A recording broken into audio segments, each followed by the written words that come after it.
Hi, it's Michelle Ladd with Mothers of Veteran Suicide. And today, right before Memorial Day, I have a mother of veteran suicide, Tina, who lost her beloved son, Jack. And today we want to speak to you about signs that Tina saw, signs that things that she did not know and maybe found out later. And we want to try to help raise more awareness to the warning signs and what to do if you see warning signs. And also, if your active duty military child or veteran is struggling, we want to help you in any way that we can. So I am just going to have Tina speak to you directly, and I told her to just share whatever she'd like to share. So go ahead, honey. Jack was a veteran. He had been out of the service for about 3 years. He was medically discharged, and he struggled with civilian life coming out of the Marines. He came out depressed, drank a lot, did a lot of drugs, and I really just thought it was him having some freedom from being in that strict routine of being in the Marines.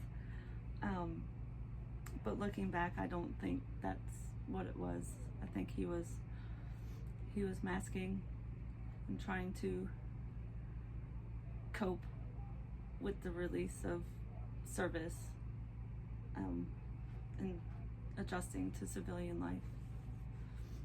So but then he met his girlfriend, and he seemed better. He stopped drinking, he stopped doing the drugs. They were starting to build a life together. But Jack missed the military life, and he was trying to actively get back in, but because of the extent of his injuries, he could not go back in. And that bothered Jack a lot, because I think he missed I don't know how to say it.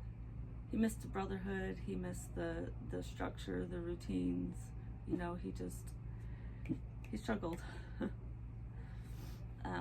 He went to the VA for help with his depression and anxiety and insomnia, and he felt like all they wanted to do was give him pills and just send him on his way. He didn't feel like they actually wanted to hear about what was really going on with him. He did find a therapist through the VA, but he didn't feel like he connected with the therapist. And he asked for another one, and he was more or less told, nope, we gave you one, and that's it. That's all we can do for you. And so I think he started hiding his depression and stuff from us the last couple of years, probably I'd say 2 years. So he had just had a baby, 5 months old.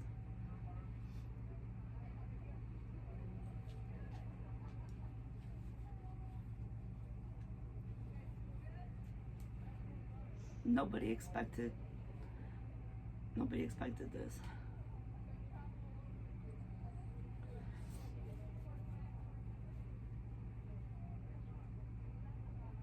If you'd have asked me a year and a half ago if I would have ever thought I would be in this position, I would say no. Because I thought Jack was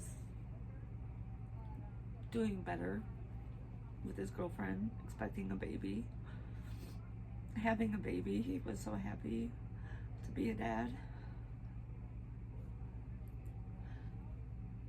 And it's just sad to see that wasn't enough to keep him here. That he felt he had no other choice. Had I known he was struggling, I would have tried to find resources for him to help him better.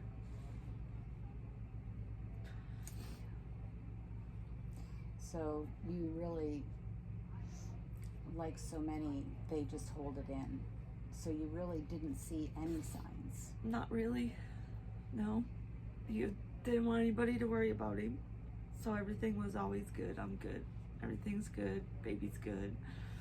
You know, he didn't want anybody to worry about him. So after he passed, so many of the moms have told me that they thought back and they realized there were signs, but they didn't see them. Did you have any of those that you thought of? My youngest son brought up Jack giving away his stuff. Oh, he did. Trying to give him, you know, little things here and there, and yeah. And thinking back, you know, he'd give me little things, and I didn't know it then. Because you didn't know that was a sign that something terrible may be happening. No. Like I said, when he was giving me little things, it was back when he first came out of the service. And he had, you know, different things that he knew that I might like. So that's what I thought that was. But like I said, I thought he was doing better. Thought he was doing better. He was not. Is there anything you can say to a mother, father, spouse, friend, loved one, if you had something to say to what we're trying to do and help with veteran suicide prevention? Is there anything that you could say to them to encourage them if they have a struggling veteran or service member? They're good. Most of them are gonna hide it. At least some of the moms that I've met and talked to, even non-military, they're very good at hiding it.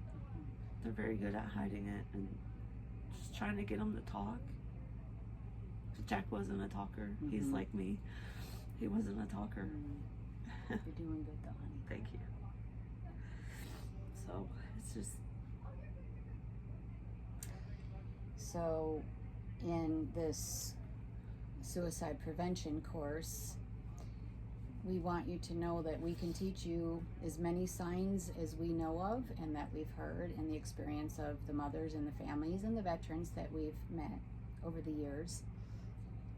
But you may not ever see signs. They will hold it in, and it's just a matter of, you know, are they willing to seek help, get the help, and we can do everything we can to prevent, right? Yeah. You can't see, but Nala, our emotional support dog, is here, and Tina's been petting her and I've been petting her.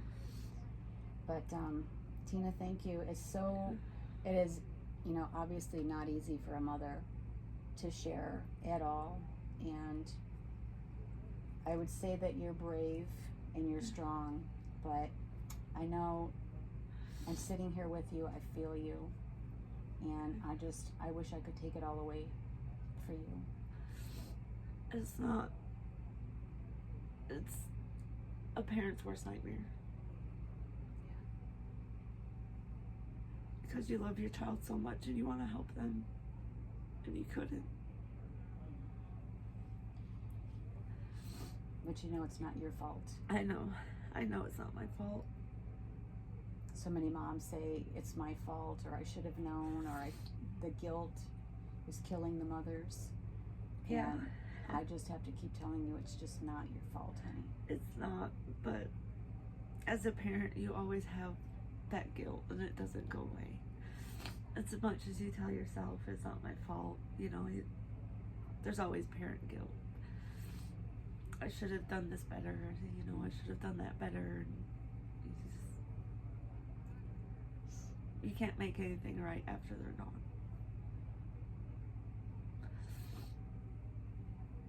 You have little Jack. I do. What a blessing.